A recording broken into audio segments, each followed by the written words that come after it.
अहो दुसऱ्याच्या खांद्यावर आहे ना बंदूक ठेवून गोळी चालवणं सोपं आहे, पण स्वतः त्या गोष्टीत उतरून आहे ना पुढच्याला प्रश्न विचारणं अवघड आहे. राम राम मंडळी, मी आपला जन्मोल जगणार. आपण म्हणतो बदल घडायला हवा. बदल कसा? ग्रामपंचायतीत म्हणा, गावात म्हणा, किंवा आपल्या विकास कामांमध्ये म्हणा.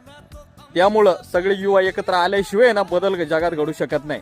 हा ठीक आहे, इथून मागचं जे घडलं ते घडलं, इथून मागचं जे घडलं ते घडलं. कोणतीही गोष्टीत असो, आपण म्हणतो राजकारणात असो, बऱ्याच गोष्टींचं आजपासून काय घडणार आहे पुढं या बाबतीत लक्ष द्या. मग त्याच्यात आहे ना नवीन विकासाची कामे मंजूर होणं आहे, किंवा ते पूर्ण काही गोष्टी पूर्णत्वाला आलेले आहे, किंवा ते पूर्ण झालेत की नाही झाले, या गोष्टी आपण बघणं गरजेचं आहे. तेव्हा इथून मागचं काही काय म्हणतो ती गोष्ट 3-4 वेळा रिपीट करणं योग्य नाही. ती गोष्ट खांदून खुदून काय तिचं काही होणार नाही. आणि ह्या गोष्टीला समर्थन देणारे बी आपल्या मागं नाहीत. तेव्हा आपल्याला जर पुढं काही गोष्टी करायच्या असतील तर युवांनी एकत्र, म्हणजे काय म्हणतो, युवा पिढीने एकत्र येणं गरजेचं आहे. तेव्हा पुढच्या काळामध्ये युवा पिढी ही संघटित जर झाली नाही तर कायम हे असंच चालू असणार.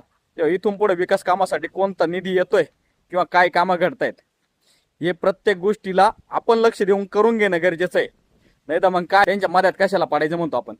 अहो जर तुम्ही कोणत्या गोष्टीचा सहभाग घेतला नाही ना तर ते विकास कामही होणार नाही, काहीच नाही. इथून मागचं जे झालं ते झालं, इथून पुढचं बघा. तेव्हा प्रत्येक वेळा इलेक्शन येणारच आहे, आपल्याला कोण व्यक्ती निवडायचं आहे हे आपल्या हातात आहे. आणि तो काम करणार का नाही ते करून बी घ्यायचं काम आपल्याकडंच आहे. तेव्हा इथून पुढं जागे व्हा. चालतंय की मग.